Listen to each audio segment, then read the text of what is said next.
السلام عليكم الإخوان ومرحبا بكم في حلقة جديدة. اليوم إن شاء الله واحد الجولة بسيطة عند بائع الطيور خونا أنوار اللي كيتواجد بسوق صالحين. فمرحبا بكم الإخوان. لاحظوا معنا إن شاء الله في هذه الحلقة هذه اللي قمنا بها بواحد الجولة بسيطة عند خونا وحبيبنا، والمكان ديالو راه كيتواجد بسوق صالحين في مدينة سالة.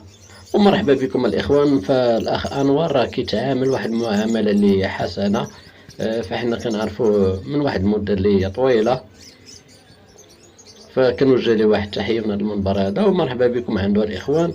فحتى هو كيجيب واحد المجموعة متنوعة من الطيور، خاصة الطيور المغردة وفصيلة الببواغات. وبالنسبة للمحل ديالو راه عنده واحد المجموعة بالنسبة للأكل ديال الطيور.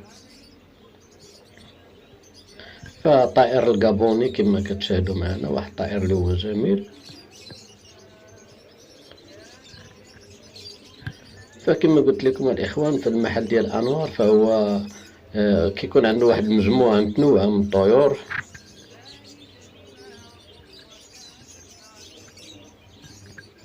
ف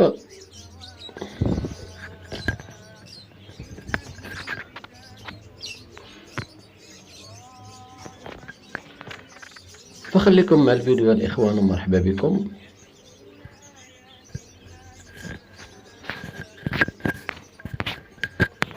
وفرجة ممتعة، وكنوجه واحد التحية لجميع المتتبعين، ورمضان كريم على الجميع إن شاء الله.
الله عليم بالمتقين.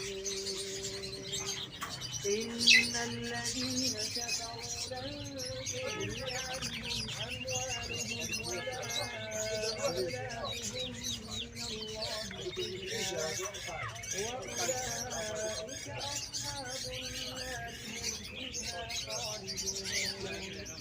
مثل ما ينفقون في هذه الحياة الدنيا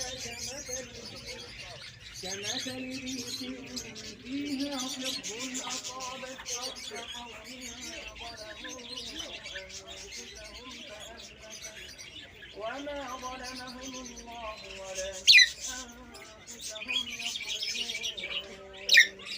يا أيها الذين آمنوا لا تتخذوا بطانة من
فالاخوه اللي بقى معنا حتى الاخر ما ينساش يخلي لنا واحد لايك للفيديو، وتحيه للجميع وتبارك الله عليكم.